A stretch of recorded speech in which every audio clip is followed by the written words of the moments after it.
Un bon boulot, témoignages, discussions et reportages sur les grandeurs et les misères du travail.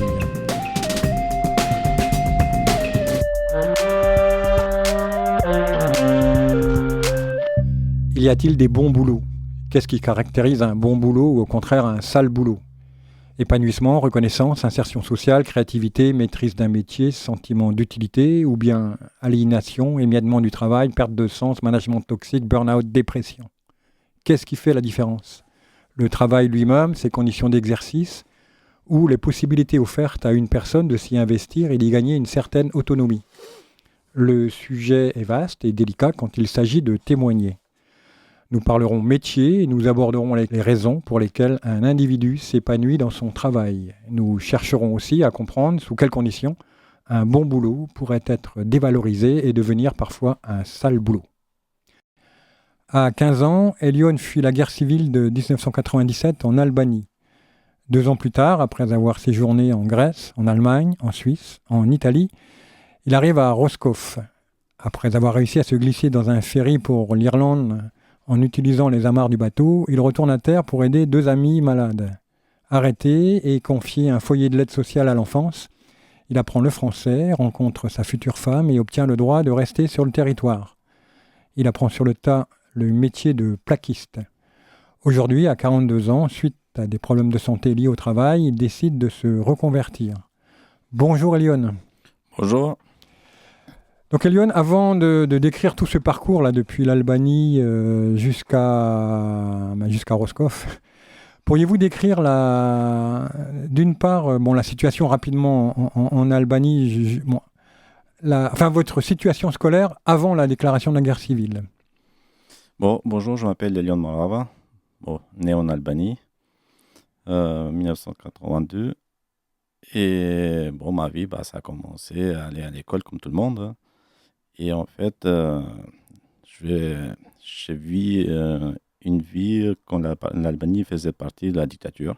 Parce que la dictature chez nous est tombée à 89-90. Et après, le système a changé. Le système scolaire aussi a changé, quoi. D'accord. Et quelles études vous avez poursuivies ? Après, à partir de là, selon l'âge de l'école, j'ai entré dans l'école de préparation de la raffinerie, la recherche du pétrole, quoi. D'accord. Alors ça consiste en quoi ? Il y avait notamment, par exemple...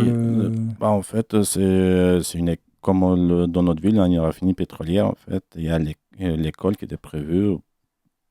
Dans la raffinerie, il y a plusieurs métiers aussi, hein. Moi, j'étais dans l'étude de la terre, percer et monter les tours, la géologie aussi. Ouais, c'est tous les métiers liés à la recherche du pétrole. Recherche du pétrole, voilà. Ça vous a donné notamment une formation en dessin industriel.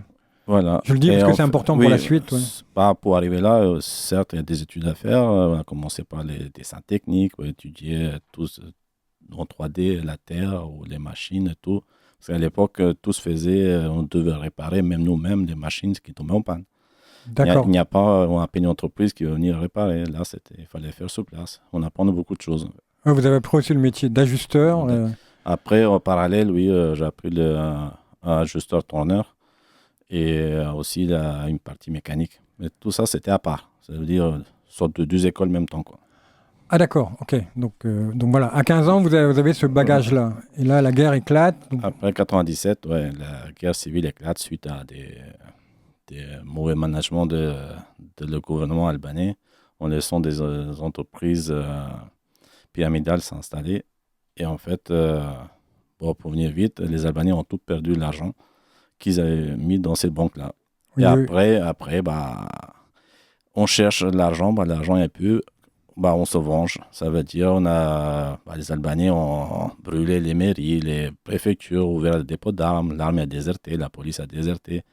Et voilà. Tout le monde s'est fourni des armes. Il y a eu à peu près 7 millions de Kalachnikov sortis des dépôts d'armes. Ouais. Et des munitions, on n'en parle même pas, hein. Il y a même des films, le War Dog, qui a été fait suite aux taux de munitions qu'on trouve en Albanie. C'est une histoire vraie. Il y a eu aussi l'armée qui a intervenu. Enfin il y a eu au moins 2000 morts, peut-être plus. Oui, voilà. C'était une guerre civile, c'est plus atroce qu'une guerre entre 2 pays, hein. Vous savez, moi, la période que j'étais là-bas, j'ai eu 4 quatre bons amis qui se sont fait tuer. Voilà, on les a enterrés. Hein. Et après, voilà, c'était la partie la plus très très dure en fait que j'ai connue. Pour vivre dans une situation comme ça, c'est très très très très dur. Et là, vous avez décidé, donc vous aviez 15 ans, enfin vous avez décidé avec vos parents. Oui, mes parents avaient tellement peur que ça m'arrive la même chose qu'arriver aux autres amis. Et ils ont fait nécessaire que je quitte l'Albanie, m'envoyer en Grèce. Parce qu'en Grèce, j'avais des frangins qui ont immigré avant pour... Trois, comme ça? Trois frères? Oui, on est quatre. Je suis le quatrième. Et en fait, eux, ils travaillent déjà en Grèce. Et c'est là, en fait, que mes parents ont décidé de trouver les moyens pour m'envoyer là-bas. D'accord. Donc, vous arrivez en Grèce, vous êtes accueilli par votre frère. Et bon, il faut être logé, il faut être nourri. Donc, vous commencez à travailler déjà, voilà. je crois. Ouais. Ouais, je commence à travailler. Ouais. En plus, mon premier job que j'ai fait en Grèce, j'étais même pas payé. Ah, c'est vrai. Voilà, ça m'a découragé complètement. Mais bon, après, j'ai pu travailler avec mes frères parce qu'ils sont carreleurs de métier. Et en fait, il y a eu un chantier qui a commencé à l'île de Rhodes. Et on a déménagé d'Athènes pour aller à l'île de Rhodes pour travailler les étés, quoi. D'accord. Moi, je faisais préparation d'école, tout ça, approcher les carrelages auprès d'eux. Donc, c'est la première approche de métier de carreleur que vous referez en France aussi, ouais. Voilà. Et puis, à un moment, pour plein de raisons, vous passez de la Grèce à la Suisse, c'est ça?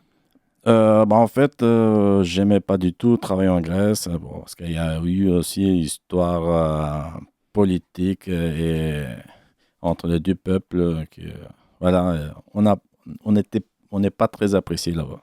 Et c'est vrai que ça me dérangeait beaucoup. Et c'est pour ça que j'ai décidé de retourner en Albanie.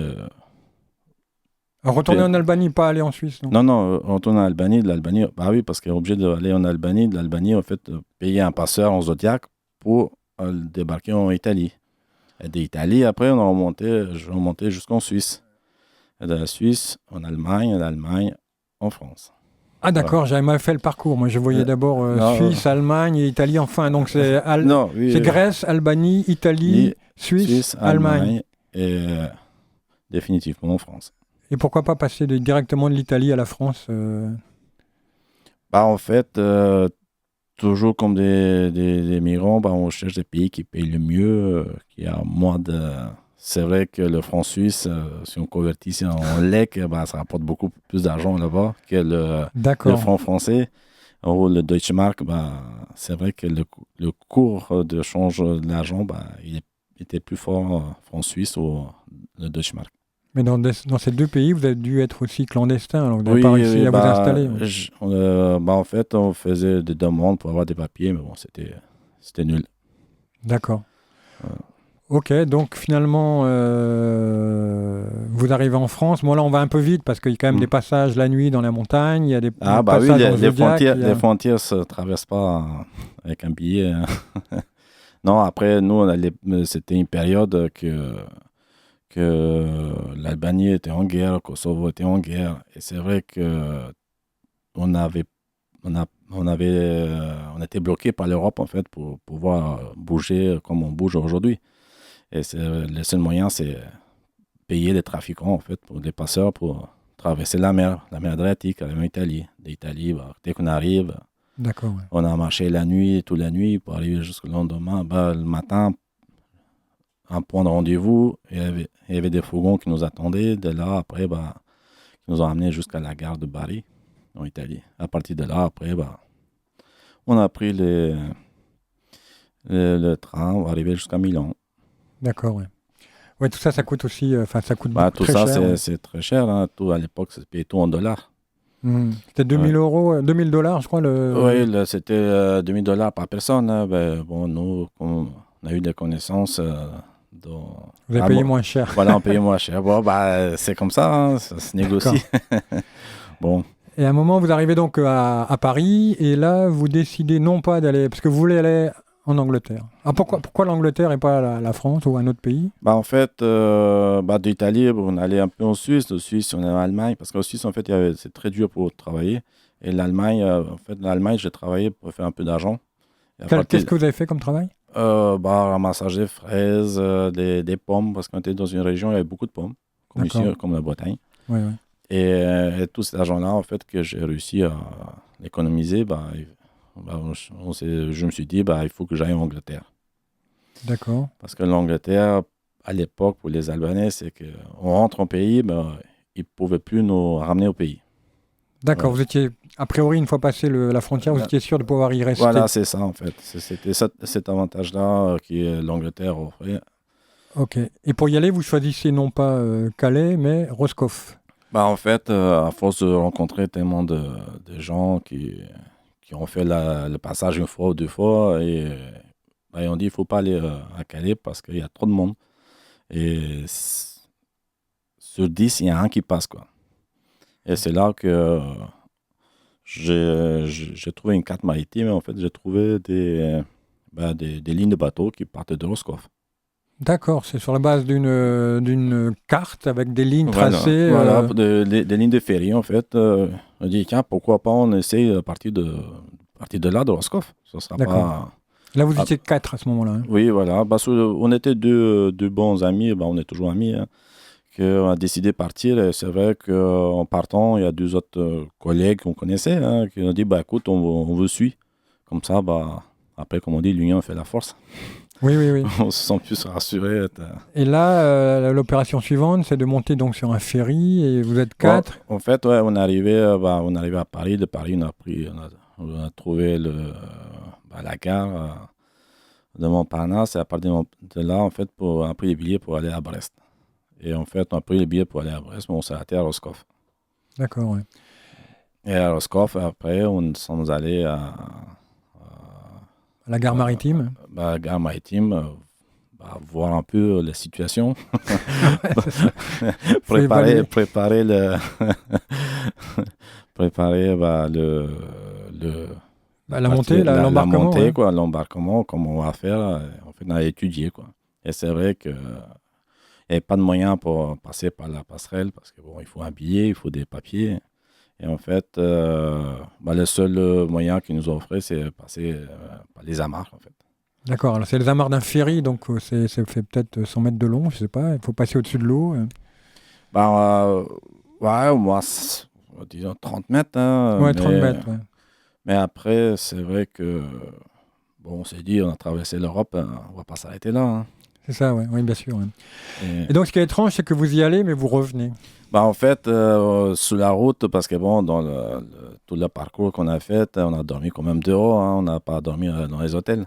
Non. Et c'est vrai que on a les deux copains qui nous ont suivis, en fait, c'est eux qui ont tombé malades.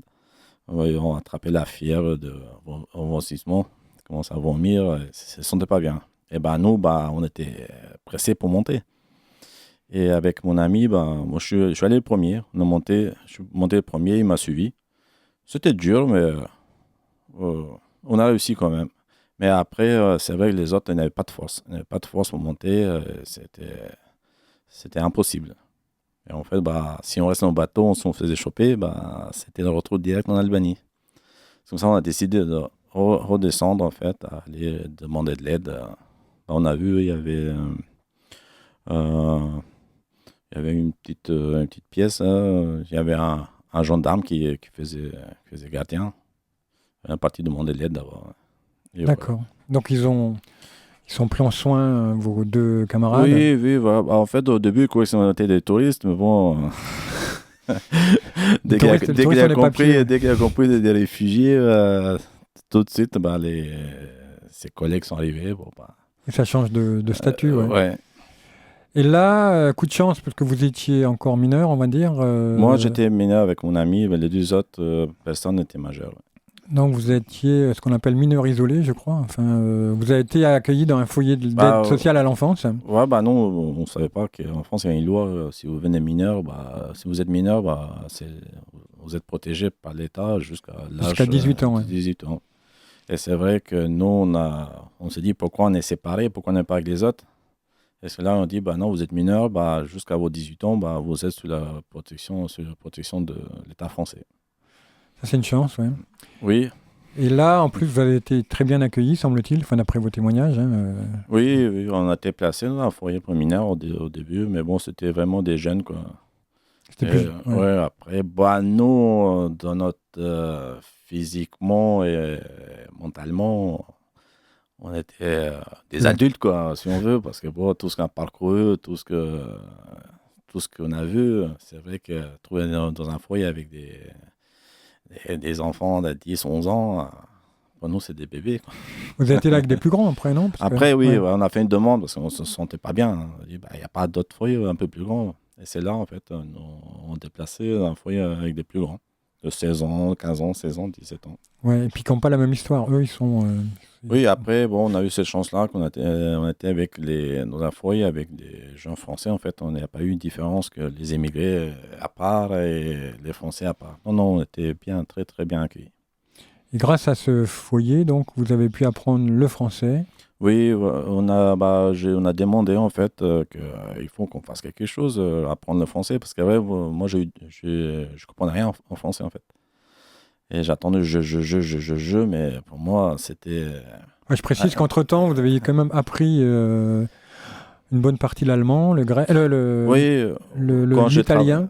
Italien, ouais, l'italien pour les Albanais c'est une langue un peu collé dans l'ADN parce qu'on a grandi en fait en regardant les chaînes italiennes, les dessins animés italiens. Et c'est vrai D'accord, que, vous en aviez déjà ouais, des éléments. Ouais. ouais, c'est vrai que l'italien, personnellement, j'ai appris par la télé, hein, l'italien. Ouais. Par contre, l'anglais, j'ai appris quelques cours privés en Albanie avant que la guerre civile commence en fait. Et bon, je parle un peu, mais c'était. Et D'accord. après, quand j'ai commencé à sortir en Europe, comme on dit, parce que pour nous, la Grèce ne fait pas partie de l'Europe, elle fait partie des Balkans. Ouais, ça fait quand même Et c'est partie de l'Europe, mais bon. oui, de l'Union européenne. Ouais. Et c'est vrai que quand on est arrivé en Italie, c'est à partir de là que je commençais à communiquer en anglais, en italien en même temps, quoi. Et, D'accord. ça a eu des fois en anglais pour sa phase de touriste. Et là, donc en France, en 3 mois, vous avez finalement assez de français pour parler correctement, c'est ce que vous m'aviez dit. Ouais. Oui, on a fait une demande, en fait, et le foyer a trouvé une association, la BAF, on appelait ça, c'est un Pontanisienne à l'époque. Et on s'est inscrit pour apprendre des cours de français à l'association, à la BAF. D'accord. Et c'est vrai qu'à un moment donné, j'ai déchiffré la langue française assez rapidement, hein. Et c'est à partir de là, en fait, avec les cours, en 3 mois, en fait, j'ai fait équivalent de 3 ans. Ouais, Voilà, c'est pas rien. Ouais. je suis allé trop vite, même les profs étaient étonnés. Moi, j'avais des cours différents par rapport aux autres. D'accord. Ouais. Mais justement, alors là, tout ce parcours-là, on arrive à 18 ans par là. Hein. Oui, après, il y a, oui, on grandit, hein, bien sûr. Oui, après, il y a à 18 ans, on devient majeur, et en fait, on est suivi par le foyer. Et entre-temps, quand je vis à Brest, j'ai rencontré ma femme aussi. Ma future D'accord, ouais, femme. ouais, c'est ça.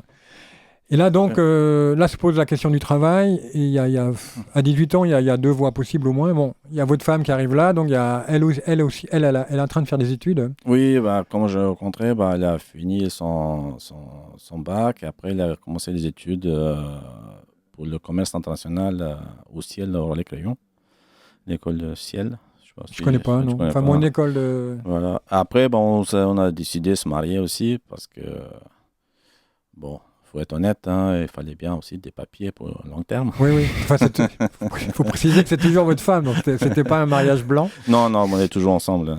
Oui, voilà. Oui, il y Ouais. a plein de gens qui ont pensé à ça, tiens, voilà, mariage blanc, et ainsi de suite. Bon, on a eu. Non, mais bon, après, c'est comme ça, hein, l'humain est jaloux, hein.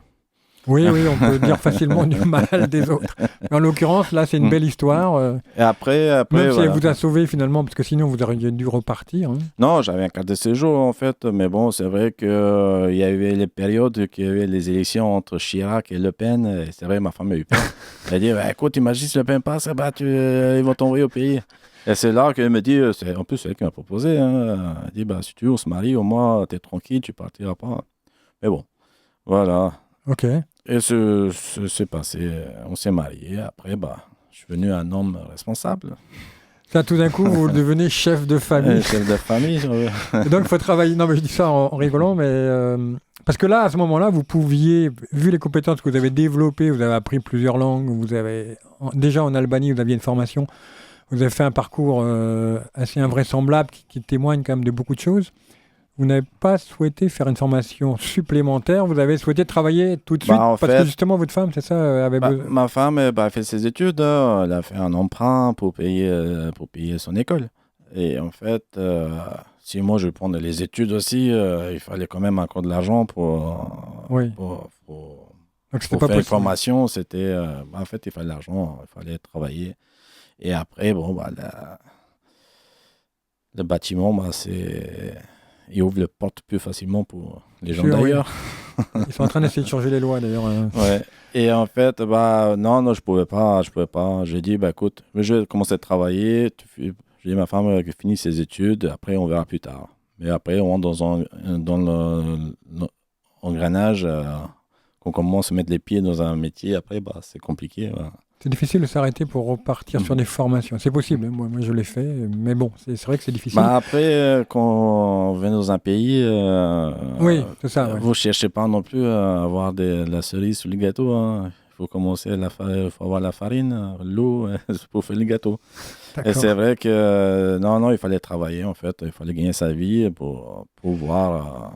Donc le premier boulot, c'était quoi? En fait, comme j'ai dit avant, en Grèce, je travaillais avec mes frères en carrelage. Et je me suis dit, tiens, je vais faire du carrelage, quoi. Et je me suis inscrit en agence intérim. Bon, je trouvais du travail tout de suite. Et j'ai fait une mission de 3 mois. Et l'émission a terminé. Après, j'ai été contacté par l'agence. Ils m'ont dit, écoute, on a une mission pour toi en placo. Tu sais faire?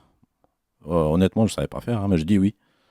D'accord. J'ai dit oui parce que je voulais du boulot, je voulais pas faire mon difficile. J'ai dit non, oui, je sais faire. Et donc, c'est vrai. Vous êtes retrouvé dans une entreprise, dans un bâtiment, il fallait monter des cloisons et vous saviez pas faire. Voilà, c'était l'entreprise d'ici de Brest. Hein. C'était très bien passé, hein. C'était l'entreprise de Gare Plafond. Et dès que j'arrivais, j'ai vu le chef, je lui ai dit écoutez, je connais rien, mais j'ai envie de travailler, quoi. Il faut m'expliquer. Et si je fais l'affaire, vous me gardez, je ne fais pas. Elle dit, écoute, je cherche quelqu'un en petite main. Voilà, c'est parfait. Au moins, tu es honnête, tu m'as dit que tu ne connais rien. Et c'est vrai, en 6 mois de mission que j'étais avec eux, j'ai appris beaucoup de choses. En fait, si le début était un peu dur, parce qu'ils disaient, amène un cisaille, j'amène le marteau, quoi. Je ne connaissais pas les mots. Les mots des outils, c'était un peu compliqué. Mais j'ai appris assez vite. D'accord, donc après, parce que vous êtes devenu finalement plaquiste, hein. Après, en fait, entre carrelage et placo, en fait, placo, j'ai aimé le sens que c'est plus constructif, en fait. Peut-être d'abord, on va décrire le métier. Est-ce que vous pourriez décrire le métier de plaquiste? Parce que tout le monde ne s'imagine pas. Moi, avant qu'on m'en parle, je ne savais pas trop vraiment ce que c'était. En fait, c'est pas un métier facile, hein, mais bon, c'est un bon métier quand même. Parce que... plaquiste, c'est grâce aux plaquistes qu'aujourd'hui on a des chambres, on a une salle de bain, on a un amphithéâtre, on a une salle de réunion, on a des plafonds. C'est un métier que c'est un peu de l'art, hein. On crée, c'est la création. Sur un chantier, on a des plans. Il faut imaginer, en fait, pour le point de départ, c'est comme ça que m'a fait comprendre la chose. Tout le monde a sans doute visité déjà un chantier d'un bâtiment collectif, d'un grand bâtiment, une bibliothèque, je sais pas, une école, une maison de retraite. Quand on visite ce bâtiment, dans les premières visites de chantier, tout est vide, c'est ça, hein? Oui, il y a des piliers et des espaces à définir. Après, bien sûr, hein, quand on arrive, surtout les grands chantiers, hein, parce qu'après une maison, c'est un petit chantier, mais c'est pareil, il faut voir le plan. Et quand on arrive, on a à part les piliers, les dalles de béton. C'est à partir de là, en fait, que... Il faut imaginer tous les cloisons. Voilà. On regarde le plan, on regarde les plans, et à partir de là, on se décide de quelle partie on doit commencer, parce qu'il y a plein de choses. Et vous avez été jusqu'au stade donc, de chef d'équipe, c'est-à-dire c'est celui qui va organiser ce chantier à ce moment-là pour définir qu'est-ce qu'il faut faire pour mettre telle et telle cloison. Tout à fait. En fait, comme je dis, je connaissais rien, hein. Après, je fais mes 6 mois d'intérim dans la première entreprise. Et après, j'ai commencé encore intérim dans une autre entreprise. Et je tombais aussi sur des bons chefs hein, qui m'ont appris le métier. Et c'est vrai qu'au bout de 5 ans d'intérim, je suis passé chef d'équipe. D'accord, il y a plusieurs grades, je crois. Oui, après, on appelle ça les niveaux, quoi. Ça veut dire niveau 2, niveau 3, et après, le chef d'équipe, c'est niveau 4. Le chef d'équipe, c'est celui donc qui a les plans dans la main, qui Voilà. décide de l'endroit où on va poser à partir des plans. C'est lui il est capable de savoir où il doit partir, où la cloison va, quel type de matériaux va être fait, et ainsi de suite. D'accord. Et il travaille donc avec une équipe qui peut aller jusqu'à 20 personnes. Tout à fait. Hein. Après, moi, je gérais jusqu'à 18 personnes. Hein. Après, avec moi, ça fait 19. Et je fais pas mal des gros chantiers, hein, comme maisons de retraite, des hôpitaux, les urgences à la Cavale-Blanche, j'étais là-bas. Après, j'ai fait l'hôpital de jour, Samar, après maison de retraite. Moi, 70% de maisons de retraite autour de Finistère, c'est moi qui ai fait. Est-ce qu'on peut décrire, alors là, la partie chef d'équipe, parce que là, il y a des... Comment vous... parce que c'est intéressant, votre conception du management, c'est-à-dire, vous avez même parlé un moment de, par exemple, un employé qui arrive en retard, mais il bossait bien, ou comment ça se passe pour... Oui, on évolue dans le métier, on devient chef, après on devient chef, ce n'est pas non plus savoir lire quel est les plans, hein. Mais être chef, c'est aussi savoir communiquer avec son personnel. Parce que, il y a plein de gens qui sont des bons bosseurs, mais ils ont des problèmes familiaux, ils ont des problèmes psychologiques. C'est vrai, moi, des fois, je commençais à mettre ma journée à être assistant social, psychologue, Après, je commençais mon métier en tant que plaquiste, chef de chantier, voir les architectes. C'est vrai que j'en ai eu beaucoup de cas, hein, que les gens viennent en retard. Il faut parler pour comprendre pourquoi il vient en retard, qu'est-ce qu'il y a. Après, Comment vous faites pour le motiver, pour... motiver, c'est toujours donner le poste de travail qui est pour lui, en fait. C'est qu'il se sent bien. Parce que si on donne une tâche un peu plus, en fait, il sera paumé, il ne sait pas où il est, il va plus ralentir qu'avancer. Hein. Après, s'il commence à parler, monter le moral déjà dès le matin, il est plus motivé. Non, après, moi, j'ai toujours respecté mes collègues. Vous m'aviez dit que si vous avez quelqu'un qui ne sait pas, on le voit, dans ce cas-là, il fait ce qu'on lui dit. Après, Et si quelqu'un sait, s'il n'a pas la même méthode que vous pouvez l'accepter à condition que vous vous mettiez d'accord sur le résultat, c'est ça? Après, après, moi, j'ai toujours donné carte blanche. Hein. Je dis, écoute, mon résultat, c'est ça. Si je vais t'expliquer ma manière, parce que mine de rien, on a un DTU aussi à respecter. Hein. Un DTU, un PV, un procès verbal, parce qu'on ne peut pas faire un travail... oui, il y a des contraintes. Il y a un cahier des charges. Ouais. Voilà, et en fait, après, il y a des manières de le faire. Moi, je donne ma manière à moi qui est plus vite, moins fatigante. Après, si lui, il a une autre manière, mais le résultat est le même, je donne toujours carte blanche. Après, ça a eu de savoir après quelle était la meilleure méthode, si c'est la mienne ou la leur. Après, même moi aussi, j'apprends aussi des fois. Vous apprenez de vos propres équipiers, c'est comme ça. Il n'y a pas honte à dire que tiens. Parce que souvent dans le management, c'est plutôt il y a des process prédéfinis et puis on respecte le process et, oui, voilà. Et ça va après, pas plus loin. Oui, il faut pas non plus partir trop de ce qui est prévu, quoi. Parce que sinon, on peut pas avoir le PV, on peut pas avoir des cloisons coupe-feu ou plein de choses parce qu'on fait un chantier, mais il faut respecter ce qui était vendu. D'accord, ouais. Voilà. Et moi, m'avait dit aussi que vous, chef d'équipe, une tâche supplémentaire, c'est aussi de discuter avec un architecte de façon... Après, c'est mon devoir, en fait, tous des problèmes, parce que un chantier, il est fait en béton, hein, en parpaing, je sais pas quoi, mais si le maçon se trompe dans les mesures, oui, c'est grave. Après, après ça arrive, hein, on va pas détruire le bâtiment maintenant pour autant, hein. Mais après, c'est à moi de voir, quand je commence à tracer mes cloisons, résoudre le problème. Parce que s'il manque 10 cm, dans quelle partie on doit enlever, dans quelle partie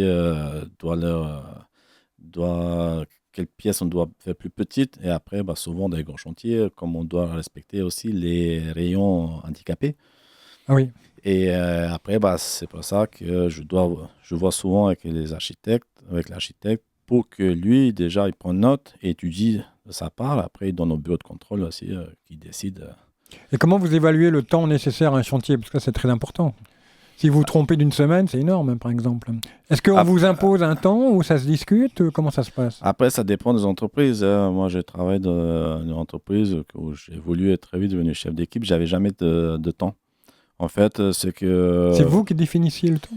Non, c'est pas. Le délai, il y a un délai quand même. On sait que, disons, ce chantier-là, on va faire en 6 mois, quoi. Mais bon, ça peut être 6 mois et demi, peut être 5 mois et demi. Oui, d'accord. Mais bon, il y a une marge comme ça. Mais en fait, ce qu'il y a, c'est le chantier va vite si l'entreprise fait nécessaire aussi. Par exemple, si moi je vais tout seul, oui. Et il peut attendre 3 ans. Oui, en plus, il y a plusieurs métiers à faire cohabiter. En plus. Après, voilà, c'est que le plaquiste est aussi celui qui donne du travail un peu à tout le monde. Parce que si on monte une cloison, par exemple, on fait un côté plaquage, l'autre côté électricien qui passe, le plombier qui met les tuyaux, plein de trucs. D'accord. On le voit à peu près, ce métier qui vous a plu, que vous avez appris quasiment, tout en entier sur le tas. Oui, j'ai appris sur le tas, ouais, c'est vrai que... Et donc aujourd'hui, vous posez la question, vous faites plus que poser la question, vous commencez une réorientation. Alors avant d'aller sur cette réorientation, juste en dire quelques mots, quelles sont les raisons au moment... D'abord, on va parler du plaisir au travail et après les difficultés. Et à partir des difficultés, on verra la réorientation. Donc, quel est le plaisir de ce travail de chef d'équipe, plaquiste? Après, en fait, c'est toujours, il y a des gens qui vont aimer ce métier, d'autres vont aimer l'autre métier. Moi, j'ai aimé le métier plaquiste, comme je dis, c'est en regardant les autres travailleurs qui faisaient un plafond, ils faisaient des cloisons. J'ai dit, tiens, waouh, en fait, on crée des choses avec ce fameux placo. Ouais. Et en fait, c'est la créativité. Et quand on est à la créativité, ça veut dire on ne s'ennuie pas. Oui. Et tous les jours, comme je disais, plus les chantiers sont grands, plus le défi est énorme parce que il faut réaliser tous ces bureaux, tous ces chambres, tous ces... Vous préfériez les grands chantiers, en fait, aux petits chantiers? Moi, en fait, j'ai travaillé dès le début des gros chantiers et je préfère les grands chantiers. Les petits chantiers, je m'ennuie. Ah ouais. Et voilà, le plaisir, c'est ça, en fait. C'est qu'on a des grands chantiers, on a souvent des trucs différents à faire, des trucs intéressants. Par exemple, aujourd'hui, on a un plafond, comme il y a ici au bureau. Demain, c'est un autre plafond, des cloisons arrondies. Il y a plein de choses, en fait, que dans les grands chantiers, c'est varié, en fait. Et que dans les petits chantiers, c'est quoi des appartements? On fait des appartements tous les jours, hein, des cages à poules. Oui. Mais bon, il faut le faire, mais bon, voilà, c'est moins intéressant, ouais. C'est moins intéressant. Voilà, le métier plaqué, c'est vrai que ce côté-là, c'est beau. Mais bon, après, elle a aussi ses inconvénients. Oui, après, les problèmes que vous avez rencontrés dans votre parcours, là, si j'ai bien compris, c'est soit une incompétence, par exemple, d'un chef qui a mal chiffré, soit un refus de reconnaissance, ou, je sais pas, on pourrait prendre un exemple. À un moment, vous avez dû faire... Oui. Après, oui, moi, ça m'est arrivé plusieurs fois d'essayer de faire mon mieux et après de ne pas être reconnu vis-à-vis de l'entreprise. C'est par exemple, on a fait un chantier à l'Arsenal et en fait, ils ont rajouté un étage tout au haut du toit et les matériaux, il fallait lever avec les grands grues, là, les gros matelots là, qui montent à 60 mètres.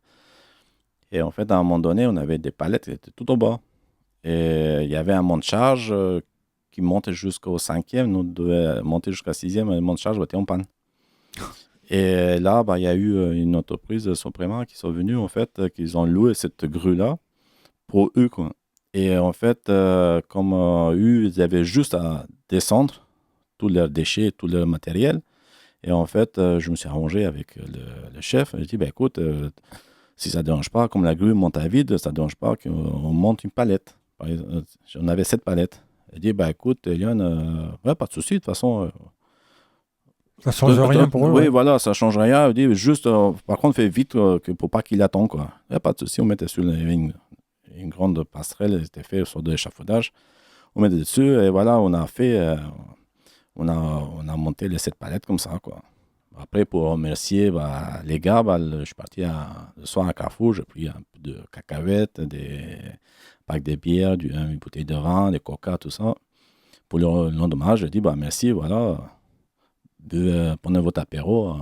Oui, oui, Voilà, c'est un c'est geste, le quoi. minimum. Ouais. Et c'est vrai que moi, je suis allé avec ce petit quai, j'avais pour 45 euros, hein, je suis allé au bureau, on m'a dit, bah, écoutez, voilà, il y a eu la grue hier, bah, les gars, il nous a aidés bah, pour remercier. Bah, je lui ai donné quelque chose. Voilà. Au moins, il y a 45 euros à sortir de votre poche. Ah non, non, non. Bah, non, on ne peut pas sortir de l'argent comme ça. J'ai dit, attends, la grue, elle coûte 2 millions la journée et 45 euros, vous ne pouvez pas. Ouais, ça c'est Voilà, terrible. quoi, c'est la non-reconnaissance des gestes, quoi. Voilà. Oui, Ça non, m'arrivait aussi, on a fait aussi. À côté de l'école navale, là, c'est encore dans le site d'Arsenal, on a fait un grand chantier, là. C'était une sorte de bureau pas de bureau, une sorte de laboratoire. Et en fait, au milieu du bâtiment, bah, il y a une pièce à faire.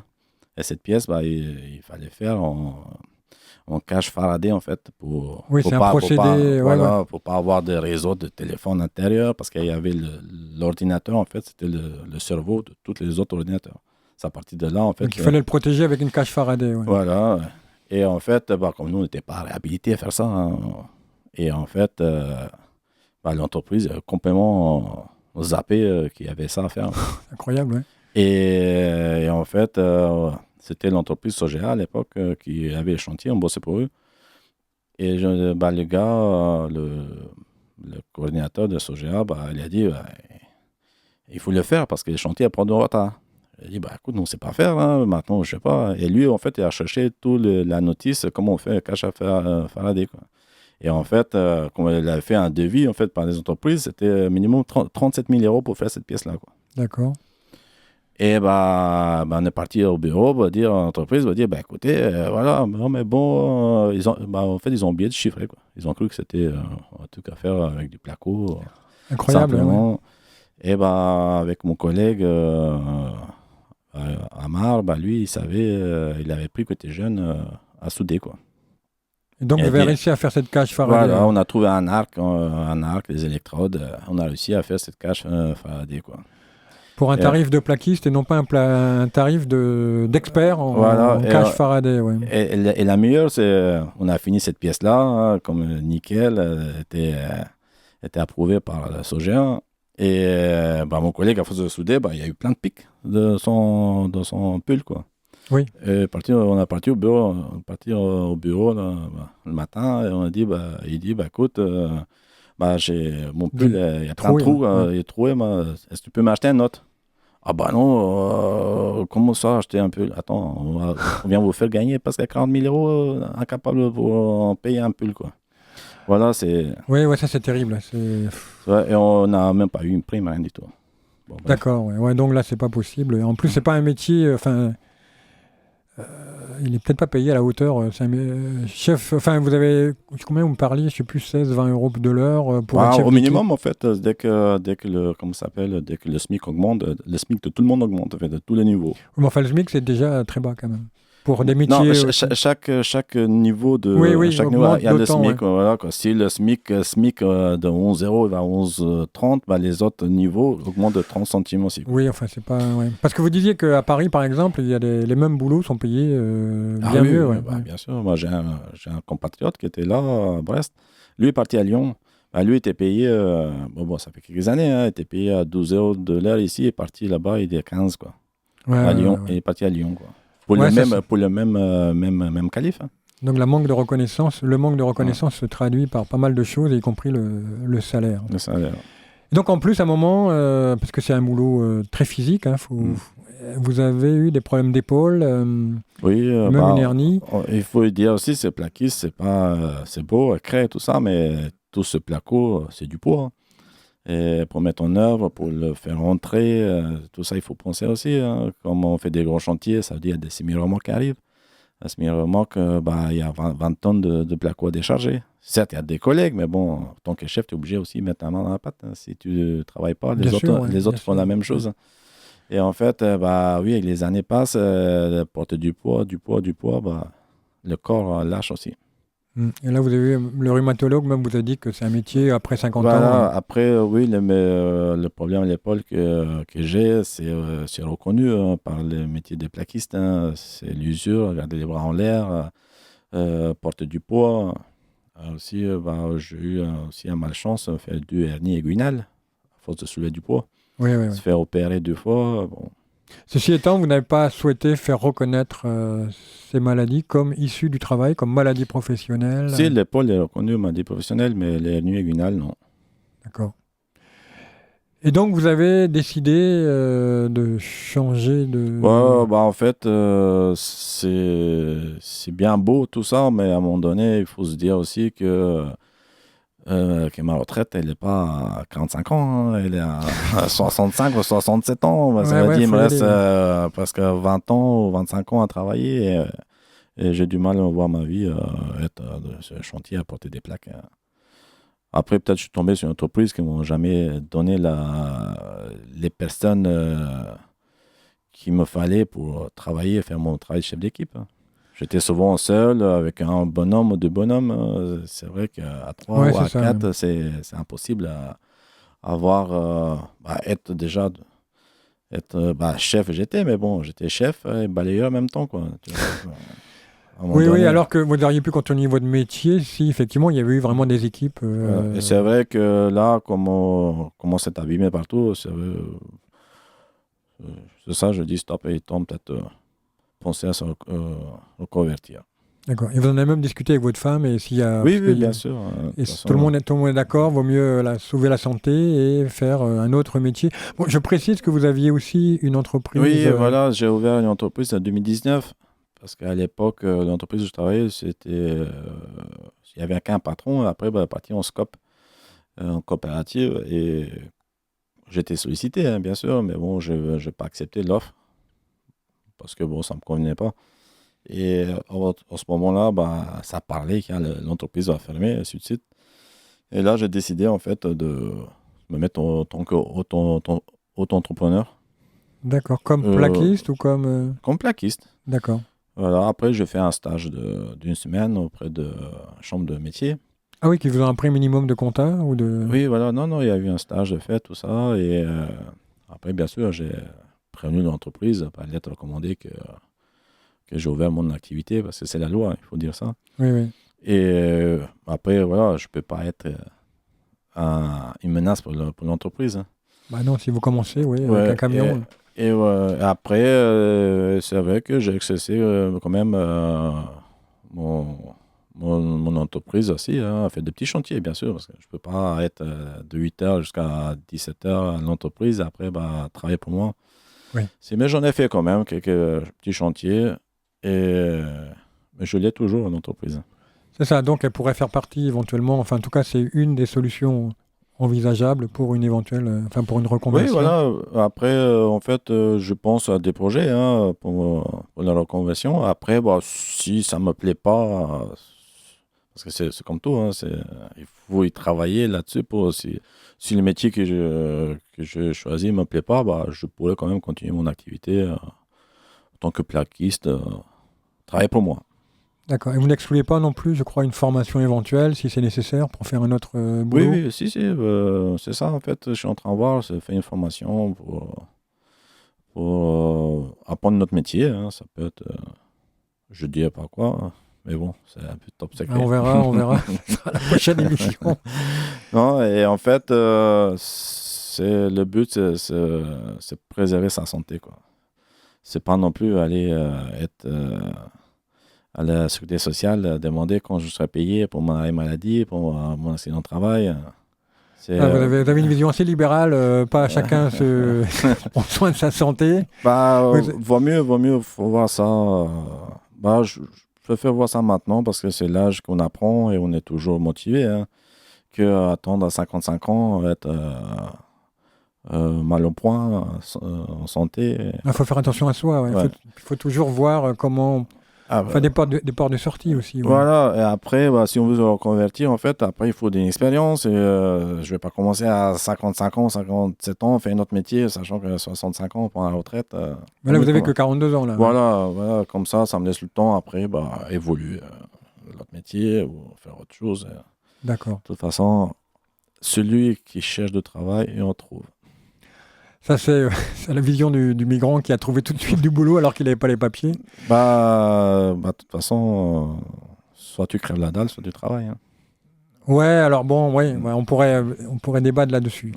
moi, je suis en partie d'accord avec vous, mais pas tout le temps. Il y a des gens qui, des fois, qui trouvent pas de boulot. Bon.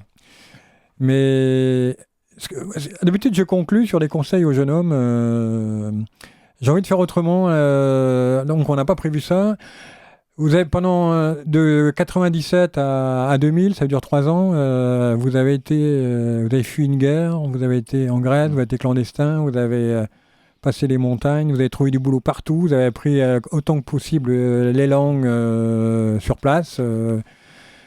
Et dès qu'on vous a donné des papiers, dès que vous avez pu vraiment, vous avez travaillé tout de suite. Ouais. Donc vous pouvez dire, oui, si on trouve du boulot, si on cherche du boulot, pour vous c'est valable. Qu'est-ce qu'on pourrait dire de cette longue expérience de 3 ans là, de migrants en fuite, on va dire? Qu'est-ce que ça vous a apporté, si vous pouviez dire? Qu'est-ce que ça donne comme en fait, ça rapport forge, à la vie, compétences, etc. Ça forge, en fait, parce qu'on voit sa vie devant un fusil, on voit sa vie dans un zodiaque, qu'on traverse la mer, s'il se casse en deux, se fait bouffer par les poissons. Après, on voit sa vie en train de traverser des frontières, caché, dormir dehors. Et c'est vrai que s'installer, trouver du travail, construire sa vie, c'est très important.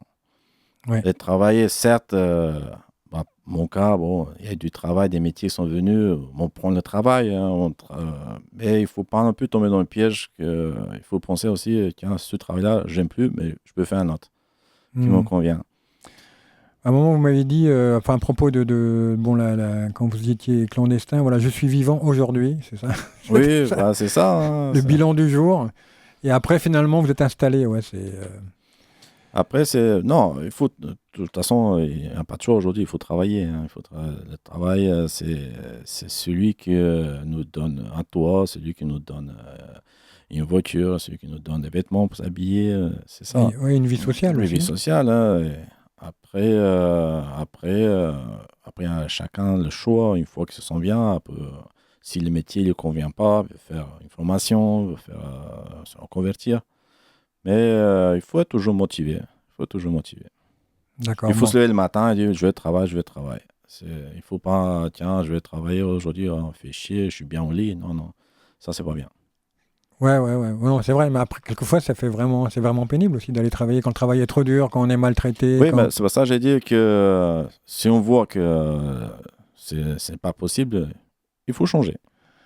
C'est ça, il faut partir, aller ailleurs. Il faut partir. Mais il y a des âges où c'est difficile, par exemple. Justement, c'est pour ça qu'il ne faut pas attendre qu'on soit trop vieux. Sinon, après, voilà, on est les déchets de la société, après.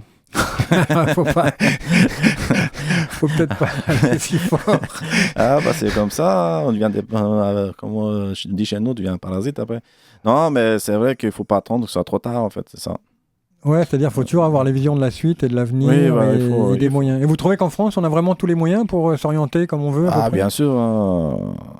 Plus qu'en Albanie, peut-être. Oui, en Albanie aussi, tu as le moyen à rester regarder les étoiles. Mais non, ici en France, c'est lui qui n'arrive pas à trouver du boulot, il fait des formations en France, vraiment qu'il n'a pas de volonté. Ouais, alors bon, peut-être. Non, il y a les possibilités, il faut... Après, pour mon point de vue, hein, après les gens qui sont nés ici, ils ont grandi ici, peut-être ils voient différemment parce qu'ils sont habitués à avoir une vie comme ça. Hein, mais... Non, mais peut-être que vous aviez une vitalité. Enfin, quand on fait un voyage pareil, ça donne une envie vraiment d'y aller à fond, quoi. Mais on aussi, cherche une meilleure vie, hein, on cherche une tranquillité, on veut ce qu'on a vécu, on veut plus le revivre, hein, c'est tout. Hein. Moi, ce que je dis à mes enfants, aujourd'hui, mes enfants, ils veulent un iPhone, quoi. Je dis, écoute, toi, t'as un iPhone, mais moi, j'avais même pas une banane à manger. Ah, vous avez un enfant de 16 ans, je crois, 17 ans, je sais plus. 16 et 11, quoi. Et qu'est-ce qu'il veut faire comme travail? Le grand, lui, il est parti dans la marine. Là, il fait une préparation marine cette année. Marine nationale? Marine nationale. Et dès qu'il aura son bac, en fait, il va entrer en Mestrance. Et vous lui donnez des conseils? Oui, qu'il réussisse. J'ai dit, tu sors de la maison, tu rentres pas sans un diplôme ou quoi que ce soit. Et c'est quoi les conseils pour réussir? Il faut travailler et bon. Non, je suis toujours derrière pour le motiver, pour pas non plus qu'il croit que c'est un métier dur. Parce que comme tout métier, il n'y a jamais un métier facile. Hein, il y a toujours les avantages et les inconvénients. Non, il veut entrer dans le sous-marin en fait. Ah, c'est vrai, ouais, mais c'est pas si facile, hein, parce que... Voilà, après, il est passionné aussi, c'est pas non plus... Oui, ça parle d'une passion. Nous, on pousse pas, nous, on est là en tant que parents, c'est le conseiller. Après, certes, on connaît pas le métier de la marine, mais bon, comme mon père a travaillé dans l'aviation militaire à l'époque en Albanie. Votre père était mécano des avions ouais. Oui, avion de chasse. Et l'aéroport où il a travaillé mon père, aujourd'hui, il fait partie de forces de l'OTAN. Ah oui. Voilà, c'était inauguré il y a quelques jours. Maintenant, c'est la base de l'OTAN qui est en Albanie. C'est la seule. D'accord. Voilà, on a 3 générations, là. Un mécano. Et c'est vrai qu'il est un peu fier de son côté que son grand-père était dans l'aviation. Et en fait, son projet était être pilote, mais bon... Pilote, en fait, c'est très dur les dossiers. Il faut être très très bon en maths, je crois déjà, et après physiquement. C'est pas le maths, mais bon, après c'est un peu bon. C'est quelque chose. De toute façon, ça n'empêche pas de suivre son projet, mais c'est vrai que là, il s'est passionné des sous-marins. En fait, il trouve ça génial aussi. Entrer dans l'eau, et voilà quoi. Oui, c'est extraordinaire. Ouais. Enfin, après, la vie dans le sous-marin est un peu étroite, mais... Oui, mais bon, après, comme il s'est dit, si je travaille là-dedans, en fait, au bout de 15 ans, il prend sa retraite. Ok, c'est un avantage. Papa, je suis en retraite, après je peux travailler en civil, gagner ma vie différemment. D'accord. Bon, c'est son point de vue. Pour le deuxième, lui, il a encore il a 11 ans seulement, ouais. Ok, merci beaucoup Elion pour ce passionnant voyage. Merci à toi aussi Hervé de m'avoir invité. Voilà, je précise qu'on est voisins, on se connaît assez bien. Habituellement, je te tutoie. Ouais, de toute façon, et, pour les Albanais, le vouvoiement est très dur parce que pour nous, le vouvoiement, c'est pluriel. Et au début, qu'on m'a dit, et vous, monsieur, je tourne ma tête derrière moi, je regarde, je suis tout seul, mais qu'est-ce qu'il me dit? Pourquoi il me dit vous? Je suis tout seul. Ah ouais. Et après, c'est ça. Ouais. Tant qu'on reprend le vouvoiement, c'est vrai que... Pour l'émission de radio, j'aime bien vous voyez, ça donne une sorte de distance. Ouais, bon. Eh bien, merci beaucoup, Elion. Prochain portrait, prochaine histoire, prochain métier, au prochain numéro de Un bon boulot. Témoignages, discussions et reportages sur les grandeurs et les misères du travail.